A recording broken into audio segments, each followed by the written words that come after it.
Hello! So this is the new material that we started on January 20th. It was a Friday, 2017. This was Chapter 3, Section 4. At least the beginning of Chapter 3, Section 4. There's a lot more that we have yet to do in Section 4, but this is Part 1. There's a Part 2, and then also a homework assignment from it. So here are some examples that we went through. We started talking about exponential and logarithmic equations that day.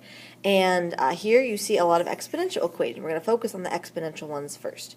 In these specific examples here for part 1, both sides have an exponential expression in them. So how we handle that? We know that exponents and logarithms are inverses of each other. Therefore, something like this, I am going to take a logarithm of both sides. And what that lets me do, we're reminded of this rule.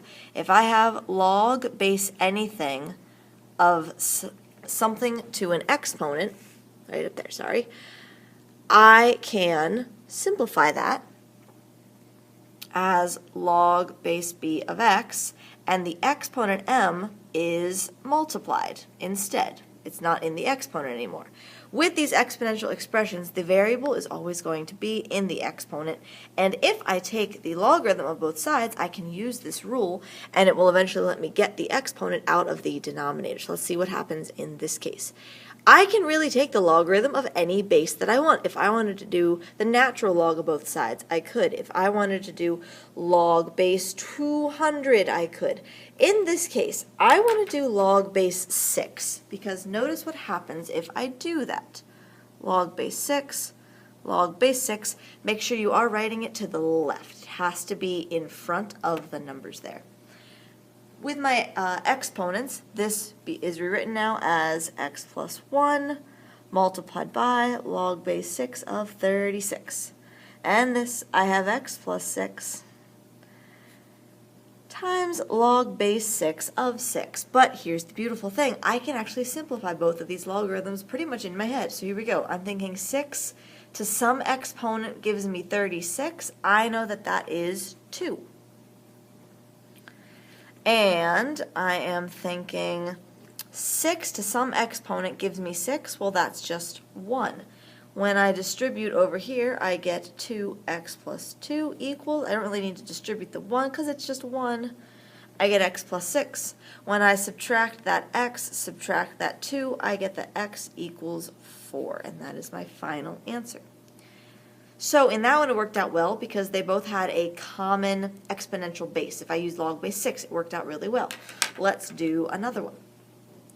This one, for example, the 1/2 and the 64 are kind of weird, but what if I take log base 2 of both sides? By taking log base 2, not only can I use my rule, my exponent rule like I did up here, but in this specific case, 2 works well with 1/2 and with 64 with exponents. So here's what I mean. Again, we would rewrite this as c multiplied by log base 2 of 1/2, and this is 1/2 log base 2 of 64. Now, log base 2 of 1/2, I'm thinking 2 to some exponent gives me 1/2. Well, that is going to be -1. 2 to the negative first power would take the 2 and swap the fraction. It's upside down now. Then, this guy, 2 to some power gives me 64. Well, I'm thinking, I know that, side note here, 2 times 2 times 2 is 8, and 8 times 8 is 64, so I'm thinking 2 to the 6th power. Let me check that real quick.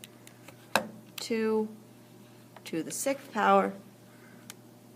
I do get 64. Good. So this is 1/2 of 6, meaning I have negative c is equal to 3, meaning c is -3. And that's my final answer. Another example, this one for instance, I have 2 fractional bases, still totally doable. I even notice that 2/3 works well with both of these. If I did log base 2/3, log base 2/3, this is going to end up with x minus 5 times log base 2/3 of 2/3. and that's going to equal 3x over 4 times log base 2/3 of 9/4. Now, this one is super easy. I know that it's just 1. So I just have x minus 5 over there. Now over here, log base 2/3 of 9/4. I know that if I square 2/3, I get 4/9. I want 9/4. So I am going to use -2. The negative flips it upside down, the 2 squares it. With this then, I'm going to get x minus 5 is equal to -3 over 2x. If I subtract that x, I end up with, yep, we can still see that, -5 is equal to, that's really subtracting 1, which is subtracting 2 over 2, so I have -5 over 2x.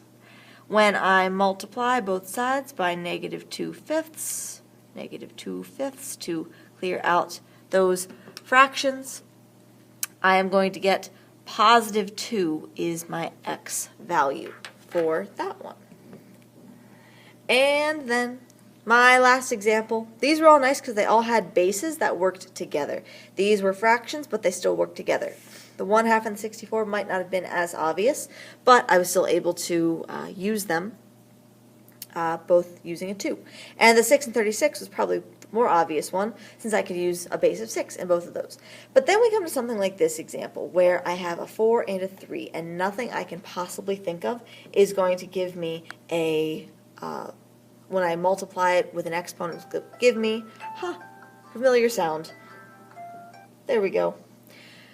Nothing I use as an exponent is going to give me 4 or 3 together at the same time. So what I'm going to do is just take any log that I want. Excuse me. It honestly doesn't matter. You can do log base 4 if you wanted to, or log base 3 if you wanted to. It doesn't really matter. I'm just going to use the natural logarithm. That's my go-to.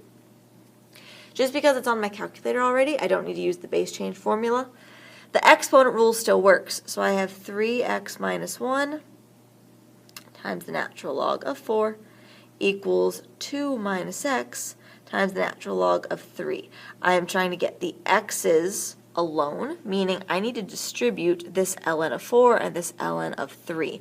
I'm not going to evaluate those yet because they are going to be weird decimals. I'm just going to leave them as is. So I get 3x ln of 4 minus ln of 4 equals 2 ln of 3 minus x ln of 3.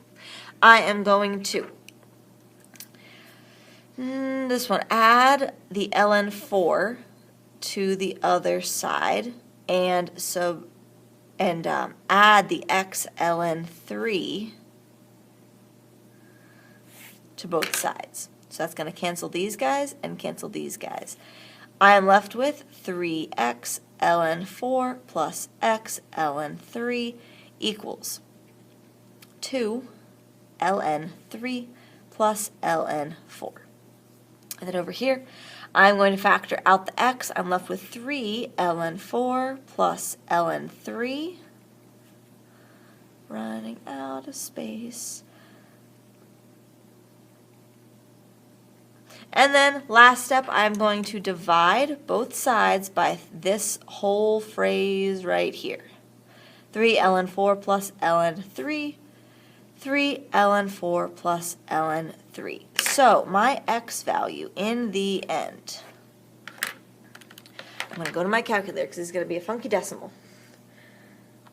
I'm going to do parenthesis 2 ln 3, close that parenthesis, plus ln 4, close the parenthesis, that closes off my numerator, divided by denominator, 3 ln 4 parenthesis plus ln 3, close the log, close the denominator, enter.